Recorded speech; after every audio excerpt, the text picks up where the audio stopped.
Question.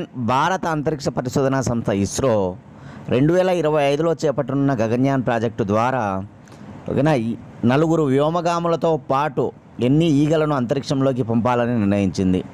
చూడండి, ISRO Indian space research organisation వాళ్ళు నలుగురు వ్యోమగాములతో పాటు 20 ఈగలను అంతరిక్షంలోకి పంపాలని నిర్ణయించిందనమాట. 2025లో చేపట్టున్నారు కదా గగన్యాన్ ప్రాజెక్టు. ఈ ప్రాజెక్టులో భాగంగా నలుగురు వ్యోమగాములతో పాటు అంతరిక్షంలోకి ఒక 20 ఈగలను పంపాలని నిర్ణయించడం జరిగిందన్నమాట. ఆన్సర్ ఇక్కడ 20 ఈగలు. కానీ 20 ఈగలు కూడా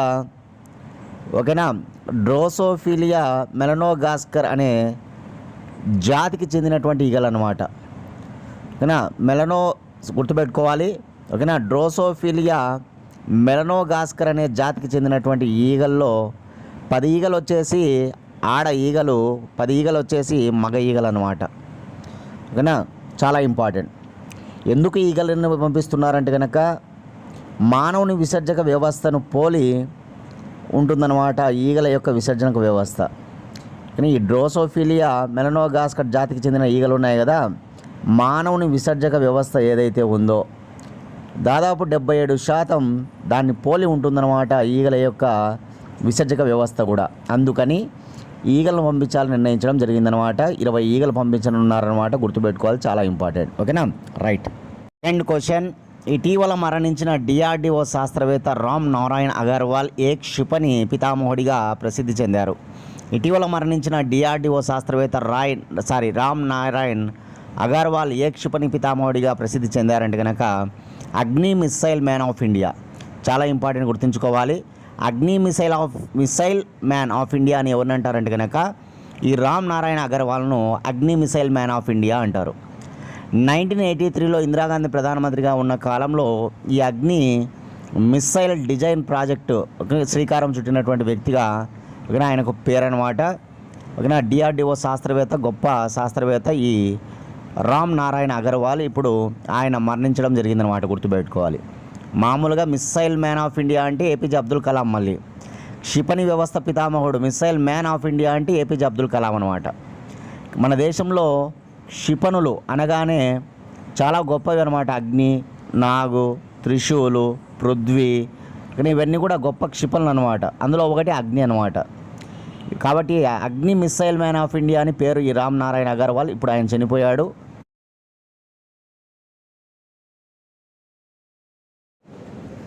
థర్డ్ క్వశ్చన్. ఆంధ్రప్రదేశ్ శాసనమండలి నూతన ప్రతిపక్ష నేతగా ఎవరు నియమితులయ్యారు. ఆంధ్రప్రదేశ్ శాసనమండలి నూతన ప్రతిపక్ష నేతగా నియమితులమైన వారు ఆయనే బొత్స సత్యనారాయణ. ఆంధ్రప్రదేశ్ శాసనమండలి నూతన ప్రతిపక్ష నేత అనమాట, అపోజిషన్ లీడర్ అనమాట. చూడండి, ఆంధ్రప్రదేశ్ శాసనమండలి దీనికి సంబంధించి చైర్మన్గా ఉన్నవారు కొయ్యే మోషన్ రాజు అనమాట. అదేవిధంగా వైస్ చైర్మన్, ఆంధ్రప్రదేశ్ శాసనమండలి వైస్ చైర్మన్ వచ్చేసి జకియా ఖానం అనమాట. ఆంధ్రప్రదేశ్ శాసనమండలి శాసనమండలి నాయకుడు వచ్చేసి నారా చంద్రబాబు నాయుడు. అదేవిధంగా ఆంధ్రప్రదేశ్ శాసనమండలి ప్రతిపక్ష నేత వచ్చేసి బొత్స సత్యనారాయణ. ఈ నలుగురు పేర్లు నోట్ చేసుకోవాలి ఆంధ్రప్రదేశ్ శాసనమండలికి సంబంధించి. ఇక ఆంధ్రప్రదేశ్ శాసనసభ చూస్తే ఆంధ్రప్రదేశ్ శాసనసభ స్పీకర్గా ఎవరున్నారంటే కనుక మనందరికీ తెలుసు చింతకాయల అయ్యన్న పాత్రుడు ఆంధ్రప్రదేశ్ శాసనసభ స్పీకర్ అనమాట. ఓకేనా. అదేవిధంగా ఆంధ్రప్రదేశ్ శాసనసభ సభానాయకుడిగా ఉన్నవాడు నారా చంద్రబాబు నాయుడు అనమాట. ఆంధ్రప్రదేశ్ శాసనసభ అపోజిషన్ లీడర్, ప్రతిపక్ష నాయకుడిగా ఎవరు లేరనమాట. ఎందుకంటే ఏ పార్టీకి కూడా ప్రతిపక్ష హోదాలో సాధించాల్సినటువంటి సీట్లు రాలేదన్నమాట. కాబట్టి ప్రతిపక్ష పార్టీ ఆంధ్రప్రదేశ్ సంబంధించి శాసనసభలో లేదన్నమాట, గుర్తుంచుకోవాలి. ఓకేనా. కానీ శాసన మండలిలో అపోజిషన్ లీడర్షిప్ ఉందన్నమాట. ఎవరంటే ఇప్పుడు బొత్స సత్యనారాయణ నియమించబడ్డాడు. ఓకేనా. ఆంధ్రప్రదేశ్ గవర్నర్ ఎవరంటే Abdul Nazeer. Question number 4. Statue of union పేరుతో 100 అడుగుల హనుమాన్ విగ్రహాన్ని ఏ దేశంలో ఆధ్యాత్మికవేత్త చిన్నజీయర్ స్వామి ఆవిష్కరించారు. చూడండి, స్టాచ్యూ ఆఫ్ యూనియన్ గుర్తుపెట్టుకోవాలి. స్టాచ్యూ ఆఫ్ యూనియన్ పేరుతో 100 అడుగుల హనుమాన్ విగ్రహాన్ని ఏ దేశంలో ఆధ్యాత్మికవేత్త చిన్నజీయర్ స్వామి ఆవిష్కరించారంటే అమెరికాలోని టెక్సాస్ రాష్ట్రంలోని హ్యూస్టన్ నగరంలో అమెరికాలోని టెక్సాస్ రాష్ట్రంలోని హ్యూస్టన్ అనే నగరంలో దీన్ని ఆవిష్కరించడం జరిగిందనమాట. 100 అడుగుల హనుమాన్ విగ్రహాన్ని ఆధ్యాత్మికవేత్త చిన్నజీయర్ స్వామి స్టాచ్యూ ఆఫ్ యూనియన్ పేరుతో అనమాట. మనకి స్టాచ్యూ ఆఫ్ యూనిటీ అంటే గుర్తుకు రావాల్సింది ప్రపంచంలోనే అతి ఎత్తైన విగ్రహం అయినటువంటి సర్దార్ వల్లభాయ్ పటేల్ విగ్రహం అనమాట. గుజరాత్లో 182 మీటర్లతో ఉంటుందన్నమాట. ప్రపంచంలోనే అతి ఎత్తైన విగ్రహం గుజరాత్ రాష్ట్రంలోని స్టాచ్యూ ఆఫ్ యూనిటీ అనమాట. వల్లభాయ్ పటేల్ విగ్రహం 182 మీటర్ల ఎత్తు అనమాట. ఇది స్టాచ్యూ ఆఫ్ యూనియన్ అనమాట. యూనియన్ అంటే సమితి, యూనిటీ అంటే ఐక్యత. ఓకేనా, 2 డిఫరెన్స్ అనమాట, గుర్తుంచుకోవాలి.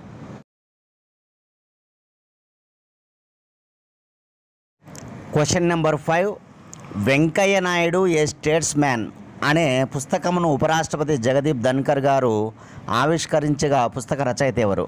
చూడండి, వెంకయ్య నాయుడు అంటే తెలియని వారు ఉండరు. భారతీయ జనతా పార్టీ సీనియర్ నేత అనమాట వెంకయ్య నాయుడు గారు. మాజీ ఉపరాష్ట్రపతి కూడా వెంకయ్య నాయుడు గారు.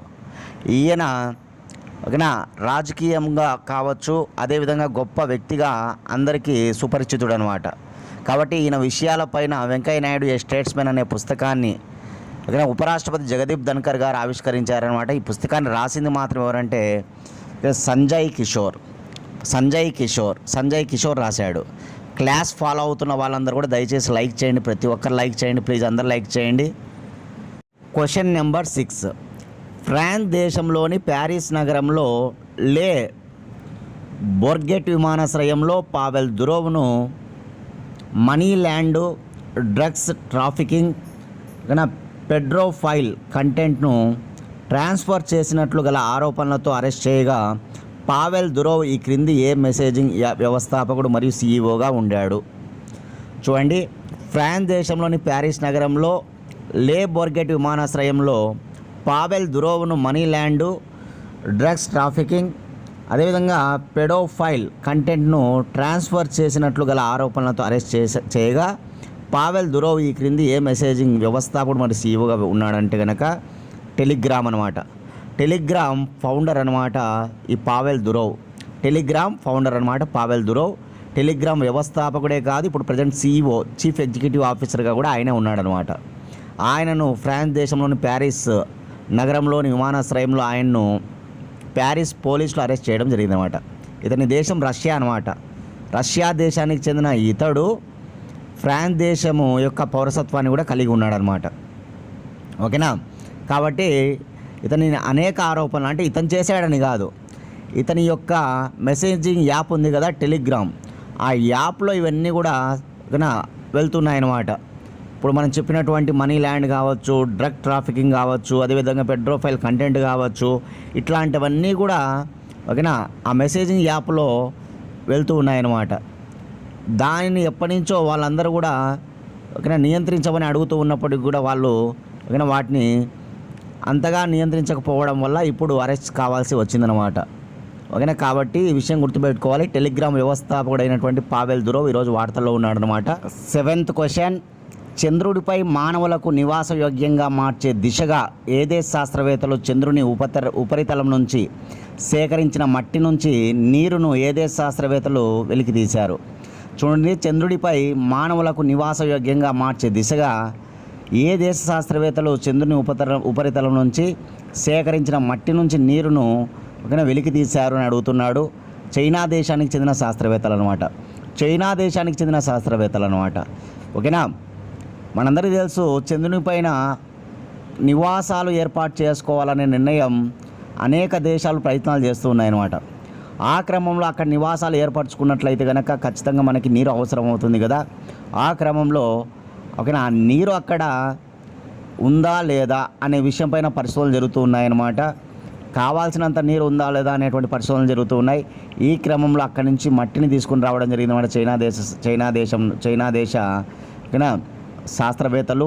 ఆ క్రమంలో ఆ మట్టి నుంచి నీటిని ఓకేనా వాళ్ళు వెలికి తీయడం జరిగిందన్నమాట. అది గుర్తుపెట్టుకోవాలి. నెక్స్ట్ 8th క్వశ్చన్, థాయిలాండ్ దేశానికి 2వ మహిళా ప్రధానమంత్రిగా ఎవరు ఎన్నికయ్యారు? థాయిలాండ్ దేశానికి 2వ మహిళా ప్రధానమంత్రిగా ఎన్నికైన వారు పెటోంగ్ టార్న్ అనేటువంటి ఈ మహిళ థాయిలాండ్ దేశానికి రెండవ మహిళా ప్రధానమంత్రి అనమాట. ఆమె ఇప్పుడు ఎన్నిక కావడం జరిగింది థాయిలాండ్ దేశంలో. థాయిలాండ్ రాజధాని బ్యాంకాక్ అనమాట. థాయిలాండ్ దేశ కరెన్సీ వచ్చేసి బాత్. థాయిలాండ్ దేశ భాష థాయ్. కాబట్టి ఇప్పుడు థాయిలాండ్ దేశానికి రెండవ మహిళా ప్రధానమంత్రి ఎవరంటే కనుక పెటోంగ్ టార్న్ సెకండ్ ఆప్షన్.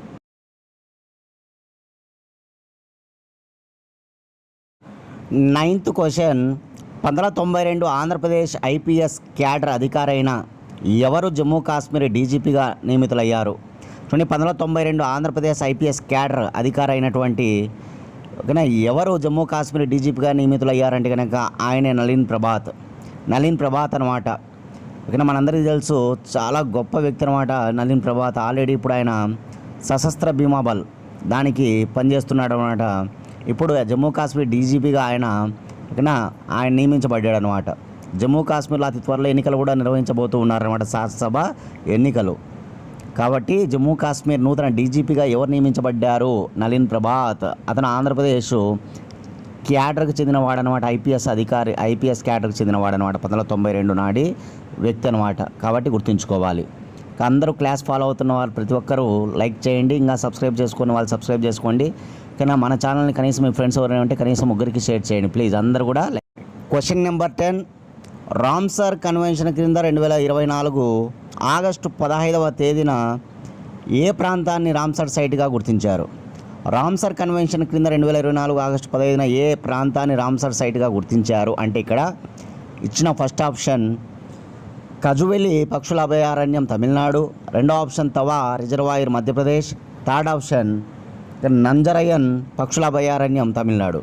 ఈ 3 కూడా రామ్సర్ సైట్లుగా గుర్తించబడ్డాయి అనమాట. మన భారతదేశంలో ఉన్న ఈ 3 కూడా రామ్సర్ సైట్లుగా గుర్తించబడ్డాయి కొత్తగా అనమాట. కాబట్టి 3 చేరికతో మొత్తం భారతదేశంలో ఎన్ని రామ్సర్ సైట్లుగా ఉన్నాయి అంటే కనుక 85 అనమాట. గతంలో 82 ఉండేటి, ఇప్పుడు ఈ 3 చేరికతో మొత్తం 85 రామ్సర్ సైట్లు ఉన్నాయన్నమాట. కాబట్టి భారతదేశంలో ఎన్ని రామ్సర్ సైట్లు ఉన్నాయి? ప్రజెంట్ 85. కాబట్టి 3 రామ్సర్ సైట్లు కొత్తగా చేర్చబడ్డాయి కాబట్టి గుర్తుపెట్టుకోవాలి. కజువెలి పక్షుల అభయారణ్యం తమిళనాడులో ఉంటుంది. అదేవిధంగా నంజరయన్ పక్షుల అభయారణ్యం కూడా తమిళనాడులో ఉంటుంది. తవా రిజర్వాయర్ అనేది మధ్యప్రదేశ్లో ఉంది. ఈ 3 కూడా కొత్తగా రామ్సర్ సైట్లుగా గుర్తించబడ్డాయి అనమాట మన భారతదేశంలో ఉన్నవి. వీటితో 85 రామ్సర్ సైట్లు అయ్యాయి. ఆ విషయాన్ని గుర్తుంచుకోవాలి. ఓకేనా.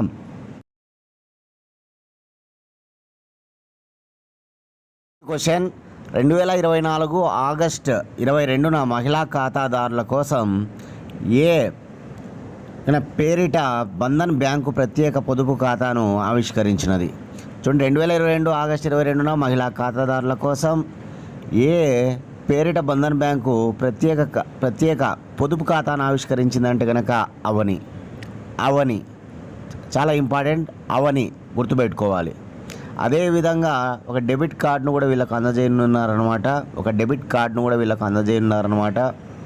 అదేవిధంగా వ్యక్తిగత 10 లక్షల రూపాయల వ్యక్తిగత బీమాను కూడా కల్పించనున్నారనమాట. ఓకేనా. ఈ ఖాతాదారులు ఎవరైతే ఉంటారో వాళ్ళకు ఒక డెబిట్ కార్డుని ఇవ్వనున్నారు.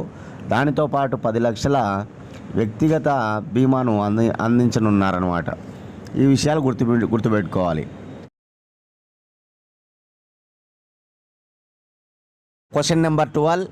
ఫ్రాన్స్కు చెందిన నోవా స్పేస్ సంస్థ భారత్లో అంతరిక్ష కార్యక్రమ సామాజిక ఆర్థిక ప్రభావం అనే అంశంపై నివేదికను రూపొందించింది. దీనిని 2024 ఆగస్టు 23న కేంద్ర మంత్రి జితేంద్ర సింగ్ విడుదల చేశారు. దీని ప్రకారం అంతరిక్ష బడ్జెట్ విషయంలో ప్రపంచంలో 8వ స్థానంలో ఉన్న భారత్ గత 10 ఏళ్లలో అంతరిక్ష రంగానికి ఎంత వెచ్చించినది? చాలా చాలా ఇంపార్టెంట్. ఫ్రాన్స్ చెందినటువంటి నోవా స్పేస్ అనేటువంటి సంస్థ భారత్లో అంతరిక్ష కార్యక్రమ సామాజిక ఆర్థిక ప్రభావం అనే అంశంపై నివేదిక రూపొందించిందనమాట. దీన్ని 2024 ఆగస్టు 23న కేంద్ర మంత్రి జితేంద్ర సింగ్ విడుదల చేయగా దీని ప్రకారం అంతరిక్ష బడ్జెట్ విషయంలో ప్రపంచంలో మన భారతదేశం 8వ స్థానంలో ఉందన్నమాట. అదేవిధంగా గత 10 ఏళ్లలో ఒక అంతరిక్ష రంగానికి ఎంత వెచ్చించింది అంటే మాత్రం బడ్జెట్లో ఎంత వెచ్చించిందంటే మాత్రం $13 బిలియన్. $13 బిలియన్. ఆన్సర్ ఇక్కడ $13 బిలియన్ అనమాట. అదేవిధంగా ఎంత లబ్ధి చేకూరింది అంటే మాత్రం $60 బిలియన్. వెచ్చించింది మాత్రం $13 బిలియన్ అయితే లబ్ధి చేకూరింది మనకు $60 బిలియన్ అనమాట. అంటే 10 ఏళ్ల కాలం అంటే కనుక ఇది బీజేపీ గవర్నమెంటు, గుర్తుపెట్టుకోవాలి, ఎన్డీఏ గవర్నమెంట్ అనమాట. ఈ కాలంలో $13 బిలియన్ వెచ్చించిందంట, $60 బిలియన్ లబ్ధి చేకూరిందంట.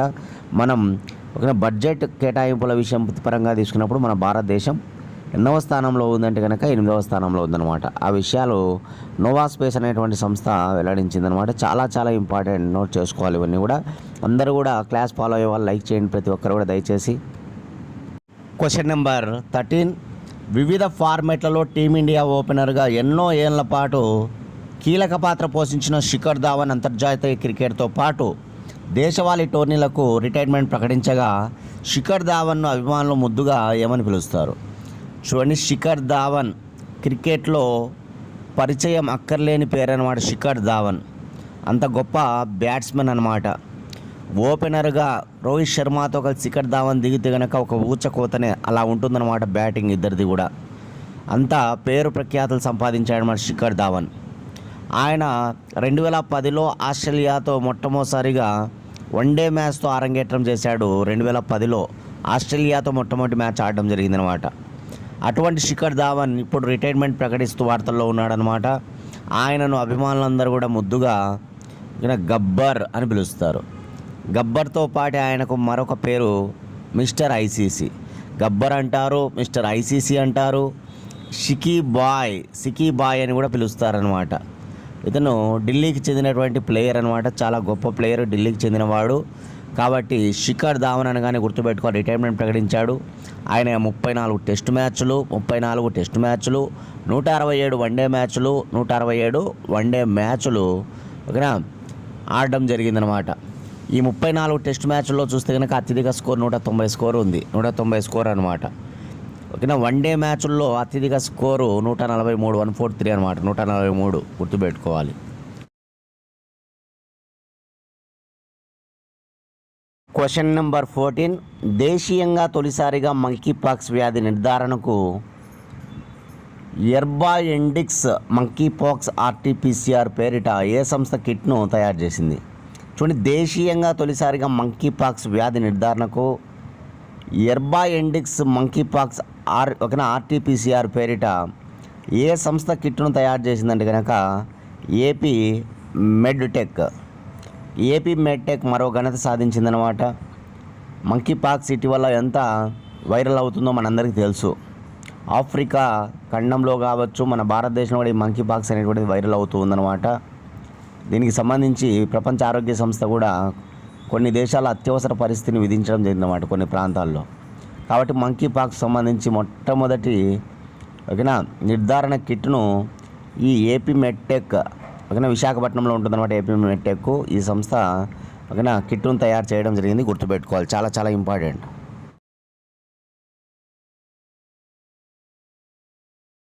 కేంద్ర క్యాబినెట్ ఆమోదించిన యూనిఫైడ్ పెన్షన్ స్కీమ్ భాగస్వామ్య పెన్షన్ పథకం ఎప్పటి నుంచి అమల్లోకి రానుంది? చూడండి, కేంద్ర క్యాబినెట్ ఆమోదించింది యూనిఫైడ్ పెన్షన్ స్కీమ్ను. ఇది ఎప్పటి నుంచి అమల్లోకి రానుందంటే కనుక 2025 ఏప్రిల్ 1. 2025 ఏప్రిల్ 1 నుంచి యూనిఫైడ్ పెన్షన్ స్కీమ్ అమల్లోకి రానుందనమాట. దీనిలో నేషనల్ పెన్షన్ స్కీమ్లో ఉన్నటువంటి 23 లక్షల మంది చేరనున్నారనమాట. వారందరికీ కూడా ఈ పెన్షన్ స్కీమ్ అనేటువంటిది వర్తిస్తుంది. నేషనల్ పెన్షన్ స్కీమ్ ఉంది కదా, దానిలో ఉన్నటువంటి 23 లక్షల మందికి ఈ పెన్షన్ స్కీమ్ అనేటువంటిది వర్తిస్తుందన్నమాట. యూనిఫైడ్ పెన్షన్ స్కీమ్ అనేటువంటిది. ఇక ఎవరైతే 25 ఏళ్ళ సర్వీస్ పూర్తి, కనీసం 25 ఏళ్ళ సర్వీస్ పూర్తి చేసుకొని ఉంటారో వారికి వేతనంలో 50% ఈ 50% పెన్షన్ లభిస్తుందన్నమాట. 25 ఏళ్ళ సర్వీస్ ఎవరైతే పూర్తి చేసుకుంటారో వారికి వేతనంలో ఉన్నటువంటి ఓకేనా 50% పెన్షన్ లభిస్తుందనే విషయాన్ని గుర్తుపెట్టుకోవాలి. ఇక ఆయా సర్వీసులను బట్టి వారికి మిగతా వారికి పెన్షన్ వస్తుందన్నమాట. ఈ పెన్షన్ పొందాలంటే కనీసం 10 ఏళ్ళ సర్వీసు ఓకేనా ఉండాలన్నమాట. యూనిఫైడ్ పెన్షన్ స్కీమ్ పొందాలంటే కనీసం 10 ఏళ్ళ సర్వీస్ అయినా కనీసం చేసి ఉండాలి. అదే 25 ఏళ్ళ సర్వీస్ ఉన్న వారికి అయితే కనుక వేతనంలో 50% పెన్షన్ లభిస్తుంది. ఈ విషయాలను వెల్లడించింది కేంద్ర క్యాబినెట్ అనమాట. చాలా ఇంపార్టెంట్, గుర్తుపెట్టుకోవాలి. ఎప్పటి నుంచి అమల్లోకి వస్తుందంటే కనుక 2025 ఏప్రిల్ 1 నుంచి అమల్లోకి వస్తుంది. 2004 ఏప్రిల్ 1 తర్వాత ఎవరైతే ఉంటారో వారందరికీ కూడా ఈ పెన్షన్ స్కీమ్ అనేటువంటిది వర్తిస్తుందన్నమాట. 2004 ఏప్రిల్ 1 తర్వాత ఉన్న వారికి ఈ పెన్షన్ స్కీమ్ అనేటువంటిది వర్తిస్తుంది అనమాట. క్వశ్చన్ నెంబర్ 16, ఐసీసీ మహిళల T20 ప్రపంచ కప్ను బంగ్లాదేశ్ నుండి ఏ దేశానికి మారుస్తూ ఐసీసీ బోర్డు నిర్ణయం తీసుకుంది? చాలా ఇంపార్టెంట్, ఎందుకంటే బంగ్లాదేశ్లో నిర్వహించాల్సినటువంటి ఐసీసీ మహిళల T20 ప్రపంచ కప్ అనేటువంటిది మారిందనమాట.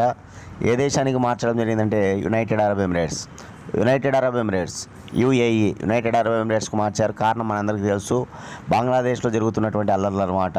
అధికార మార్పిడికి సంబంధించి బంగ్లాదేశ్లో జరిగినటువంటి అల్లర్లు, రిజర్వేషన్ సంబంధించి అక్కడ అల్లర్లు జరుగుతూ ఉన్నాయన్నమాట. కాబట్టి అక్కడ జరగకుండా దాన్ని యూఏఈకి మార్చడం జరిగిందనమాట. కాబట్టి ఈ విషయాన్ని గుర్తుపెట్టుకోవాలి. ఎందుకంటే ఒక వరల్డ్ కప్ అనేటువంటిది ఒక దేశం నుంచి మరొక దేశంకి మారిందంటే చాలా ఇంపార్టెంట్ అనమాట. నెంబర్ 17, వెల్లుల్లిని సుగంధద్రవ్యంగా భావించడం కంటే అందులో పాడైపోయే గుణంను పరిశీలనలోకి తీసుకొని దాన్ని కూరగాయగా భావించాలని ఏ హైకోర్టు తీర్పు ఇచ్చినది? ఓకేనా, అంటే కనుక ఇక్కడ మధ్యప్రదేశ్ హైకోర్టు. మధ్యప్రదేశ్ అంటే జబల్పూర్లో ఉంటుందన్నమాట హైకోర్టు. ఈ మధ్యప్రదేశ్ హైకోర్టు ఇప్పుడు ఇచ్చినటువంటి తీర్పు ఏంటంటే కనుక వెల్లుల్లి, ఆనియన్ అనేటువంటిది సుగంధద్రవ్యం కాదు, స్పైస్ కాదు, అది ఒక కూరగాయ. ఎందుకంటే అందులో పాడైపోయే గుణం ఉందన్నమాట. దాని యొక్క వాసనను బట్టి మనం దీన్ని సుగంధద్రవ్యంగా భావించకూడదు. అందులో పాడైపోయే గుణాలు ఉన్నాయి కాబట్టి మనం దీనిని ఏం చేయాలంటే కనుక కూరగాయగా భావించాలని ఈ మధ్యప్రదేశ్ హైకోర్టు తీర్పు ఇవ్వడం జరిగిందనమాట. గుర్తుపెట్టుకోవాలి.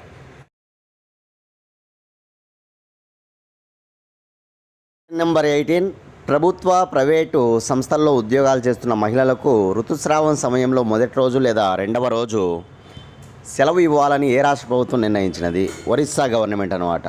చూడండి, ఎవరైతే ప్రభుత్వ ప్రైవేట్ సంస్థల్లో ఉద్యోగస్తులుగా పనిచేస్తున్నారో ఆ మహిళలందరికీ కూడా మొదటి రోజు లేదా రెండవ రోజు ఋతుస్రావ సెలవు ఇవ్వాలని చెప్పేసి ఒరిస్సా గవర్నమెంట్ నిర్ణయించిందనమాట. గుర్తుపెట్టుకోవాలి.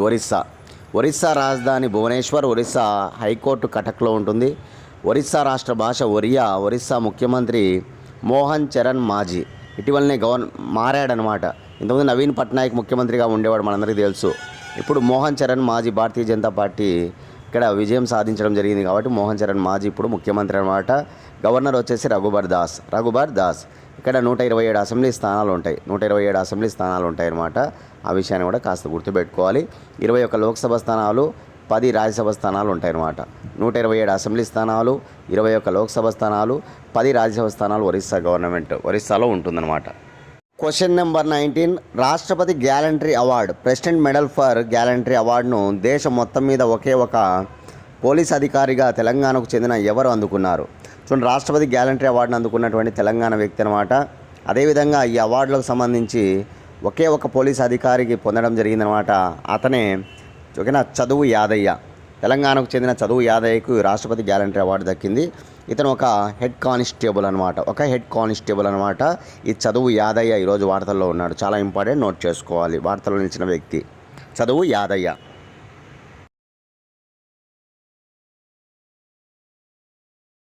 ఆంధ్రప్రదేశ్ కానిస్టేబుల్ ఫిట్నెస్ మరియు మెయిన్స్కి సంబంధించి మనకి షెడ్యూల్ రాబోతూ ఉందన్నమాట. కాబట్టి అందరూ కూడా రెడీగా అండి. అదేవిధంగా మీరు అందరూ కూడా ఎగ్జామ్స్ రాసుకోవాలనుకుంటే మాకు కాల్ చేయండి. మా నెంబర్ 8186006848. ప్రతిరోజు ఎగ్జామ్స్ ఉంటాయి. 3 నెలల్లో సిలబస్ కంప్లీట్ అయ్యే విధంగా ఎగ్జామ్స్ అనేటువంటిది మనం పెట్టడం జరుగుతుంది. కాబట్టి ఇంట్రెస్ట్ ఉన్న వాళ్ళు నెంబర్కి కాల్ చేసి మీరు ఎగ్జామ్ వివరాలు కనుక్కొని డైలీ ఎగ్జామ్స్ రాసుకోవచ్చు. ఓకేనా, ఎవరు మిస్ కావద్దండి. ఇంపార్టెంట్గా ఎగ్జామ్స్ బాగా ఉపయోగపడతాయి మీకు. ఓకేనా. నెక్స్ట్ క్వశ్చన్, విశ్వంలోని సుదూర ప్రాంతాలన్నీ పరిశోధనలు చేస్తూ సరిహద్దులు ఛేదించి సవాళ్ళను ఎదుర్కొంటున్న తరుణంలో ఖగోళ శాస్త్ర పరిశోధనలు చేసిన ఆంధ్రప్రదేశ్కి చెందినటువంటి వ్యక్తి ఖగోళ శాస్త్రవేత్తకు నాసా వాళ్ళ అవార్డు దక్కింది. చూడండి, ఇక్కడ విశ్వంలోని సుదూర ప్రాంతాలపై పరిశోధనలు చేస్తూ సరిహద్దులు ఛేదించి సవాళ్ళను ఎదుర్కొంటున్నటువంటి తరుణంలో ఖగోళ శాస్త్ర పరిశోధన చేసిన ఆంధ్రప్రదేశ్ వ్యక్తికి ఖగోళ శాస్త్రవేత్త అయినటువంటి వ్యక్తికి ఈ నాసా వాళ్ళ అవార్డు ఇవ్వడం జరిగిందంటే కనుక సింగం శ్రీకాంత్ పాణి.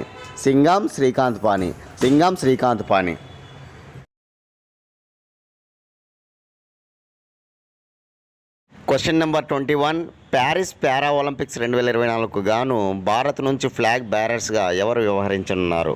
చూడండి, పారా ఒలింపిక్స్ అనమాట. ఈ ఏడాది ఆల్రెడీ ఇటీవల మనకి ప్యారిస్ ఒలింపిక్స్ కంప్లీట్ అయిపోయాయి. ఇప్పుడు ప్యారిస్లో ఒక పారా ఒలింపిక్స్ కూడా ప్రారంభించనున్నారనమాట. ఆగస్ట్ 28 నుంచి సెప్టెంబర్ 8 వరకు జరుగుతాయి ఈ పారా ఒలింపిక్స్. దీనికి సంబంధించి పురుషుల తరపున ఫ్లాగ్ బేరర్ ఓకేనా సుమిత్ అంటిల్. ఎవరి సుమిత్ అంటిల్ అంటే కనుక ఓకేనా ఆయన జావెలిన్ థ్రోయర్ అనమాట. ఇక భాగ్యశ్రీ జాదవ్. ఎవరి భాగ్యశ్రీ జాదవ్ అంటే షాట్ పుటర్. వీళ్ళిద్దరు కూడా ఫ్లాగ్ బేరర్స్ అనమాట. పురుషుల తరపునేమో సుమిత్ అంటిల్, మహిళల తరపున భాగ్యశ్రీ జాదవ్. కాబట్టి 1 and 2 అనమాట ఇక్కడ ఆన్సర్. 1 and 2 సుమిత్ అంటిలు, భాగ్యశ్రీ జాదవ్. మీరేం చేయాలంటే ఇప్పుడు ఆన్సర్ ఓకేనా ఇటీవల ప్యారిస్ ఒలింపిక్స్ కంప్లీట్ అయిపోయాయి కదా, అందులో మన దేశానికి తరపున తొలి రోజు ఫ్లాగ్ బేరర్స్ ఎవరు? కామెంట్ బాక్స్లో మీ సమాధానాన్ని తెలియజేయండి. Question number 22. పార్లమెంటులో కీలకమైన ప్రజాపద్దుల కమిటీ చైర్మన్గా ఎవరు నియమితులయ్యారు? ప్రజాపద్దుల కమిటీ పిఏసి చైర్మన్గా ఎవరు నియమితులయ్యారంటే కనుక ఆయన కేసీ వేణుగోపాల్. కేసీ వేణుగోపాల్ పార్లమెంట్లో కీలకమైన ప్రజాపద్దుల కమిటీకి చైర్మన్ అనమాట. మొత్తం 15 మంది లోక్సభ ఎంపీలు, అదేవిధంగా 8 మంది రాజ్యసభ సభ్యులతో 15 మంది లోక్సభ ఎంపీలు, అదేవిధంగా 8 మంది రాజ్యసభ సభ్యులతో ఈ కమిటీ అనేటువంటిది నియమించబడింది ఓకేనా. కాబట్టి 2025 ఏప్రిల్ 30 వరకు గడువు ఉందన్నమాట ఈ కమిటీ గడువు. కాబట్టి ఎవరు దీనికి చైర్మన్ అంటే KC Venugopal. KC Venugopal.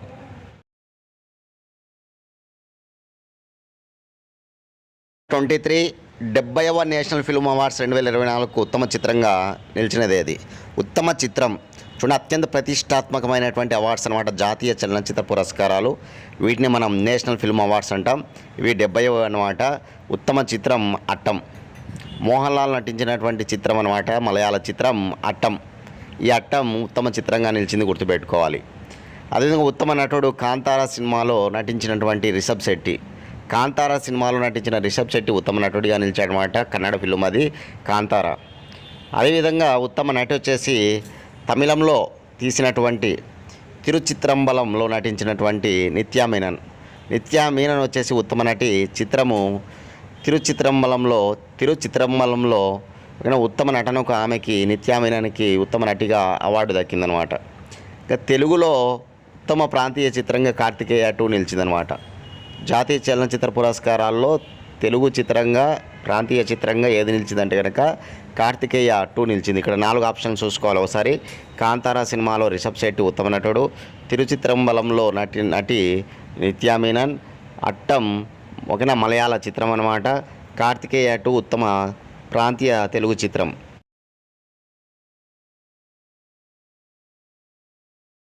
Class follow అవుతున్న వాళ్ళందరూ కూడా లైక్ చేయండి. ఇంకా ఎవరైనా సబ్స్క్రైబ్ చేసుకోండి. చాలా ఇంపార్టెంట్గా ప్రతిరోజు కరెంట్ అఫైర్స్ మనం చేయడం జరుగుతుంది.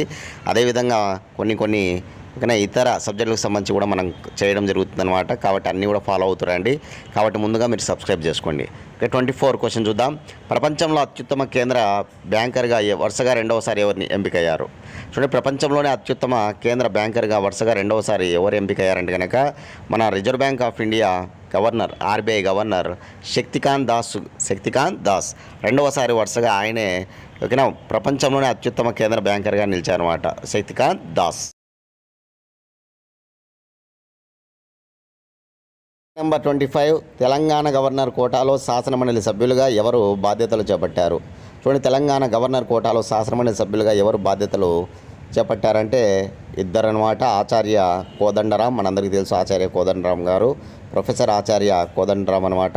అదేవిధంగా అమీర్ అలీ ఖాన్, వీళ్ళిద్దరు కూడా గవర్నర్ కోటాలో తెలంగాణ నుంచి ఎమ్మెల్సీలుగా బాధ్యతలు స్వీకరించారనమాట. గుత్తా సుఖేందర్ గారు వాళ్ళతో ప్రమాణ స్వీకారం చేయించడం జరిగింది. గుత్తా సుఖేందర్ గారు ప్రమాణ స్వీకారం చేయించడం జరిగిందనమాట వీరిద్దరి చేత, అమీర్ అలీ ఖాన్ మరియు ఆచార్య కోదండరాం గారి చేత. ఆ విషయాలు గుర్తుపెట్టుకోవాలి, చాలా ఇంపార్టెంట్. ఓకేనా 2 రోజుల్లో మనకి ఆంధ్రప్రదేశ్ సంబంధించి షెడ్యూల్ కానిస్టేబుల్ ఎగ్జామ్ సంబంధించిన షెడ్యూల్ విడుదల చేయబోతున్నట్టుగా మనకు ఒక ప్రకటన రావడం జరిగింది. కాబట్టి అందరూ కూడా ఇంకా బాగా చదవాలి. కానిస్టేబుల్ ప్రిపేర్ అవుతున్న వాళ్ళందరూ కూడా ఎవరు టైం వేస్ట్ చేసుకోవద్దండి. ఎగ్జామ్స్ అనేటువంటివి మనం కండక్ట్ చేస్తూ ఉన్నాం. మీరు ఎగ్జామ్స్ రాసుకోవాలనుకున్న వాళ్ళు 8186006848 అనే నెంబర్కి కాల్ చేసి ఎగ్జామ్ వివరాలు కనుక్కొని డైలీ ఎగ్జామ్స్ రాసుకోవచ్చు. 3 నెలల ప్యాటర్న్లో ఎగ్జామ్ కంప్లీట్ చేస్తాం నీట్గా. ఓకేనా, మీరు ఒక ఎగ్జామ్స్ అనేటువంటిది అటెండ్ చేస్తే దానికోసమైనా మీరు చదువుతారనమాట. ఇక్కడ ఈ ఎగ్జామ్స్ మిగతా కాంపిటేటివ్ ఎగ్జామ్స్ వాళ్ళందరికీ కూడా ఉపయోగపడతాయి. ఎందుకంటే history, polity, geography, biology, GK, current affairs ఇవన్నీ కూడా పెడతామన్నమాట. అవి ఎవరికైనా ఉపయోగపడతాయి. కానిస్టేబుల్ వాళ్ళు కూడా ఖచ్చితంగా మీరు, ఎందుకంటే ఎగ్జామ్స్ మీకు రాబోతున్నాయి కాబట్టి మీరు మాత్రం ఖచ్చితంగా యూటిలైజ్ చేసుకోండి. ఇవి వాళ్ళ కరెంట్ అఫైర్స్. రేపటి క్లాస్లో మళ్ళీ కలుసుకుందాం ఫ్రెండ్స్. థ్యాంక్స్.